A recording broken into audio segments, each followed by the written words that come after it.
Hey, what's up, YouTube? I'm back.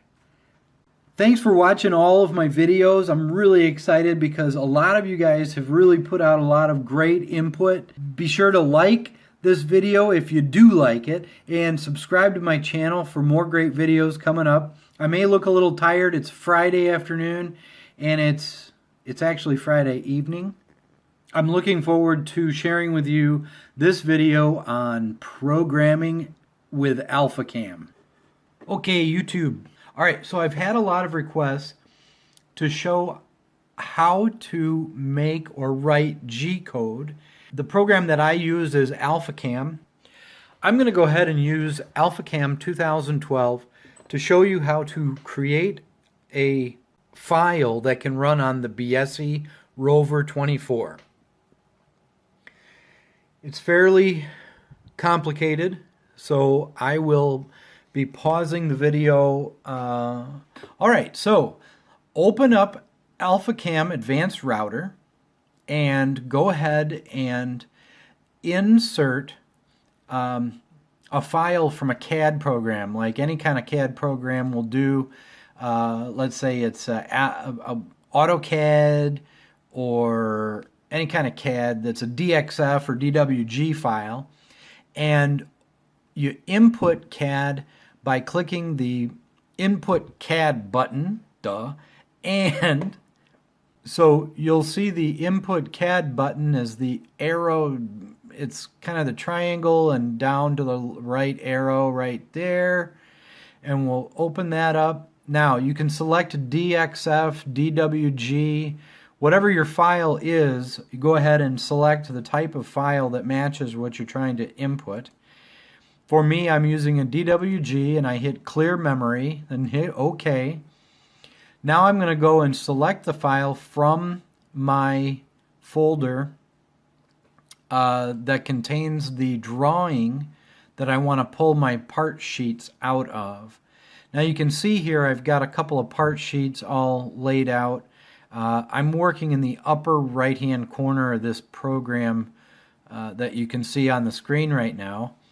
And what I'm going to do is I'm going to delete out everything that I've already done or don't need right now. So right click, hit delete, select the stuff that I want to get rid of, and I'm going to select that, and then right click and delete.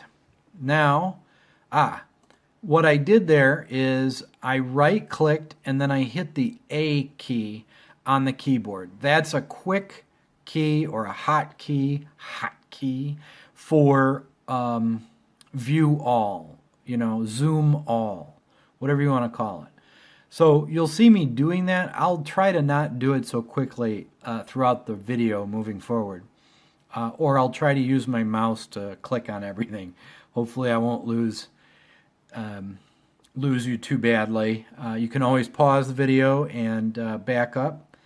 And of course, if you have any questions or a key push that you couldn't figure out what I did, just go ahead and leave me a comment. I do look at all of my comments when I'm not stuttering. All right, let's go ahead and do the next step here. We're going to go up and save as.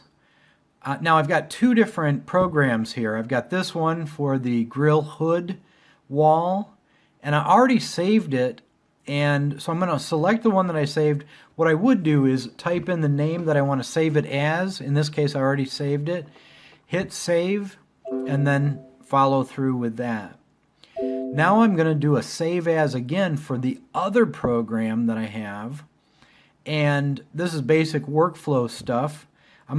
I already saved it before, but I'm going to call this one the grill main wall, and I'm going to type that in and then hit save, and there we go. Now both files have the exact same content in, so I'm going to separate out which has the right content in it. I'm going to go ahead and clean up this file.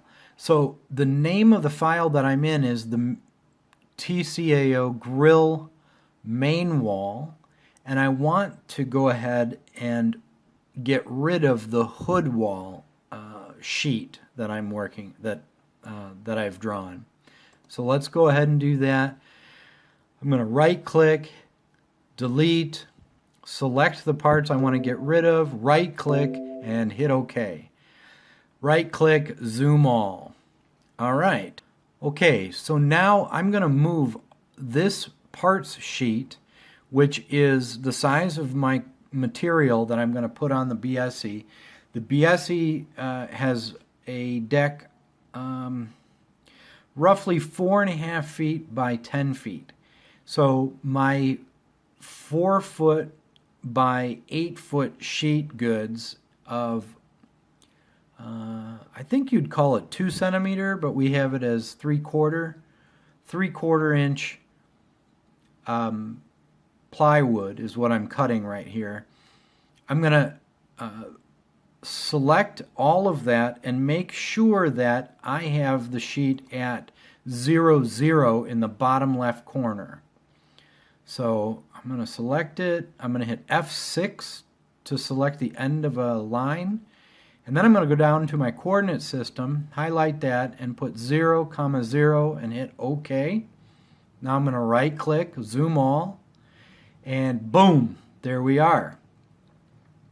The important thing that's happening here is that we have the sheet on the table registering at 0, 0 in the bottom left corner. That way we're going to be able to position it on the table to the back left pins, and the machine just knows to measure from the back left corner of the table to the front left corner of the material. It's very strange when you first do it, but go ahead, it's going to be okay. Alright, we're going to save this. I save a lot during this process. These programs have a tendency to crash. Okay, so here we go. We first have to do a little bit of delete, clean up some of the construction lines that I used in the process of creating the drawing, save again. Let's see, we're going to go up and we have to actually set the materials that we're going to cut. Now the biggest part about this isn't anything to do with feeds and speeds. It has to do with the material size. Here I haven't put a micrometer on the material, but I know that the material is about 3/4 of an inch, so 0.75. So I'm going to just go ahead and select the material and put in 0.75 for the material Z top, and you'll notice that the material is now a light gray or a translucent white line for my 4 foot by 8 foot sheet there. Now I'm going to select my geometry Z levels. These are all of my tool cuts or cut paths. All of my green lines are my parts that I want cut out. And make sure when you create these drawings in AutoCAD that they are all polylines. They all have to be closed geometries. What I mean by that is you can't have a box made up of 4 different lines. The CNC toolpath doesn't read them as continuous lines. You do need to have, if you have a box or a square, it has to be one continuous polyline. And you can look up all over how to make a polyline, or you can use the rectangle command in AutoCAD, REC, and go point to point, corner to corner, that type of thing. But make sure they're all polylines. So we're going to select all of my polylines, and I'm going to type in 0.75 as the height of those the Z paths. And you'll see when I check that just by clicking on my ortho, and I can see that the tool paths have depth to them. Alright, let's go back to our top view, And we'll go ahead and save. Now we're going to add the tool direction. We have to tell the tool which side of the line we want to be on. Do we want to be inside the line or outside the line? And we want to tell it which way to go, clockwise or counterclockwise. You'll have to look up some other tutorials. I'm not going to go over in this one right here what is the best way to use your directions and tools. You basically want to go against the cut. So if your spindle is spinning clockwise, you want to be cutting counterclockwise around the outside of a part. Now if you're on the inside of a part, it's just the opposite. You go clockwise as you're on the inside of the part. But I'll show you. Okay. So you pick tool directions where it's right next to your tool bit button. And in the pop-up box, you click clockwise, inside, manual, and then select F7 and click a little box down there. That's my tool change box. Now I'm going to switch to counterclockwise, outside. And I'm going to pick the corner of each part that will leave the majority of the sheet on the table still vacuumed down as it's finishing its cut.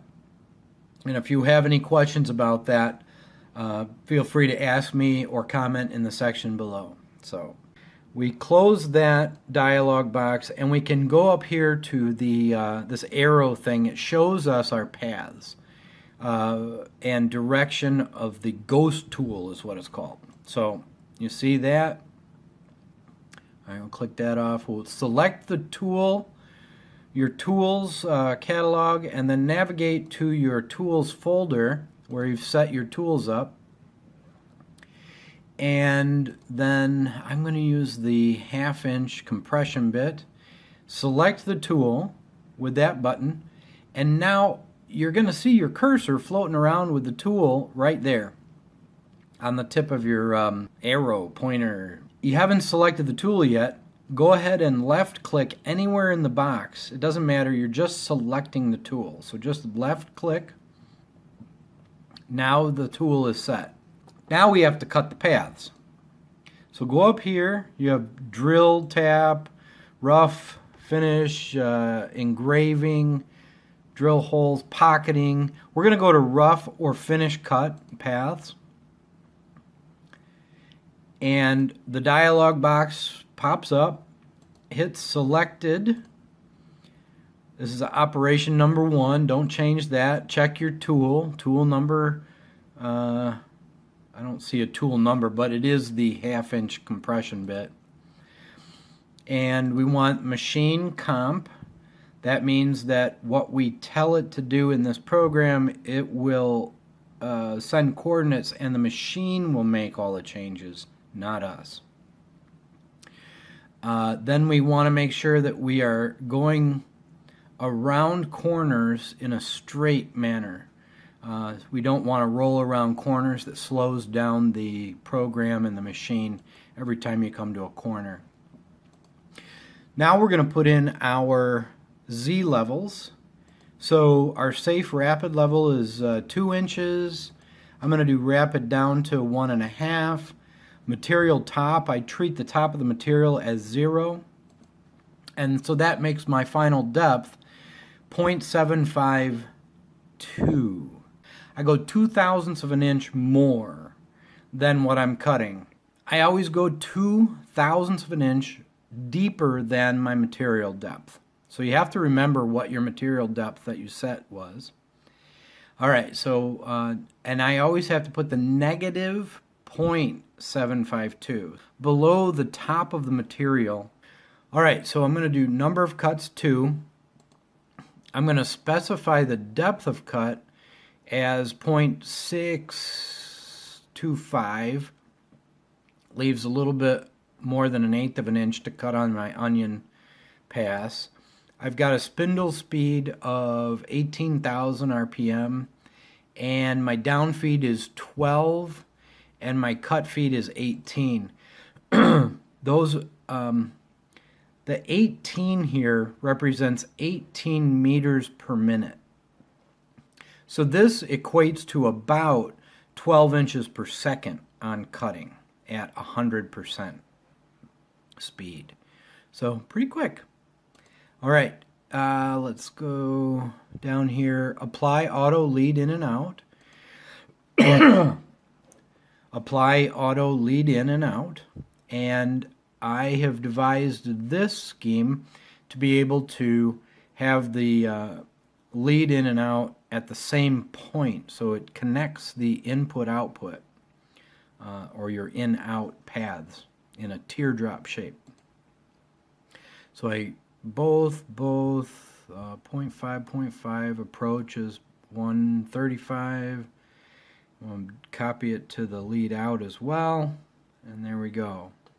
Everything's set. I'm going to hit OK, and now I'm going to select each path that I want to apply that tool cut method to.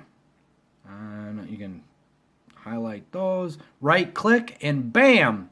We've got some paths. Then go ahead and save your work. Now go up here to the 1, 2, 3 and order the contours. What that means is tell the machine, verify that it's going to cut these paths in the order that you want them to.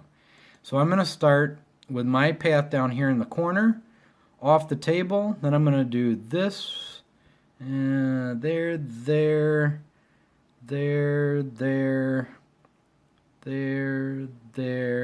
I always work towards the middle if I can. Yep, that one seems good. There we go. All right, and when it's all done, go ahead and hit save. And then you want to go to operations, make sure you got your operations looks fine. And then you want to go to simulation and click the arrow. You can move your speed of playback, and then it will show you a little movie. You can boost it up a little bit. Now it's going to show you which, it's going to show you the tool, and then it'll show you which part it's going to cut in order. So far it's following my direction.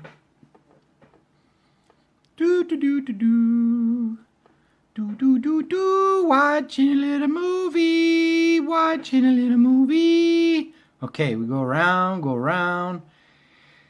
There it is. All right, so I'm going to go back to my top view, and I'm going to go ahead and print this out so that I can send it to the CNC machine with the guy or myself, whoever's going to cut it, so they know what they're cutting. And then I'm going to go up here to the NC output or output NC button, and once I've selected that, I'm going to select my post processor, and this is one that I wrote. I'm going to output to file, hit OK, and I'm going to make sure I'm in the where I'm outputting it to, and then I'm going to hit save. Now with stops row 0, 1, 2, 3 on the Biesse Rover 24, I have 4 corners of the table, just like you do. But they have the option to mirror cuts. So you can choose which corner you want to address the sheet to. On my machine, corner 1 is the back left corner. That's where I'm always addressing everything to. My pins pop up, I push the material to the back left corner, I go ahead and hit run, the pins drop, and the sheet is always at that back left corner, and it runs well. That is what I'm calling out right here, my back left corner of the table. If I wanted the back right corner of my table, I would hit 2 here, but I never cut in that quadrant. So, all right, so I'm going to hit that, I'm going to hit So I've outputted the ANC code, and now I'm going to go into my File Explorer, and I'm going to open up both machines. My machine that I've just made this code on, and then I'm also going to open up the machine that the Biesse sees, or is the Biesse head unit. So I'm going to select where I have this program.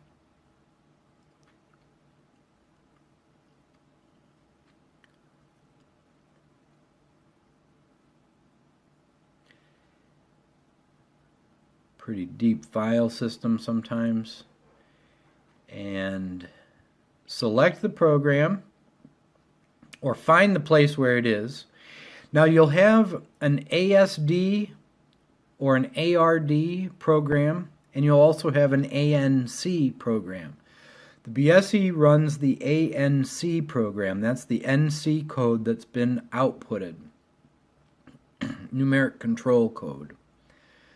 So once you're in the proper folder and you have the ANC code location, navigate in your other window to the Biesse or your CNC if it's on network, and navigate through that system to where you have all of your files that you run on the CNC, and get to the folder where you want to put this and just drag it over, drop it, and make sure it's there. You know, we've already cut these files, and I know we have, so I'm going to open a new folder and I'm going to type in cut. So these are programs that have been cut. This just helps us with workflow in our shop so that we don't cut stuff more than once. I'm going to drop that in there, and then the only thing in the folder is the one that I need to do, that I still need to cut. All right, so let's see, one more thing.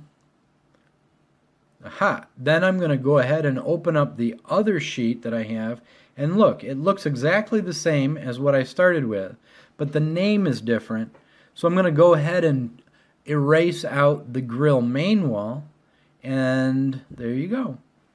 All right, YouTube, I really appreciate another wonderful video, being able the opportunity to deliver another wonderful video to you. If it has been useful and helpful, please click the like down below and subscribe to my channel, and definitely comment. If you have any questions, throw them there in the comment section. I do go through all of my comments. I'm not some guy who just gets on here and doesn't even look at anything. I'm telling you, man, I really appreciate everything you guys, you send me stuff. I think I'm talking with people all over the world. It's pretty freak amazing. Freak amazing. All right. I think I may add some links in the description below as well for some of the tooling that I use and stuff like that. So anyhow, great to be back, and click and subscribe, and we'll catch you on the next one, guys. Take care, and gals. Bye.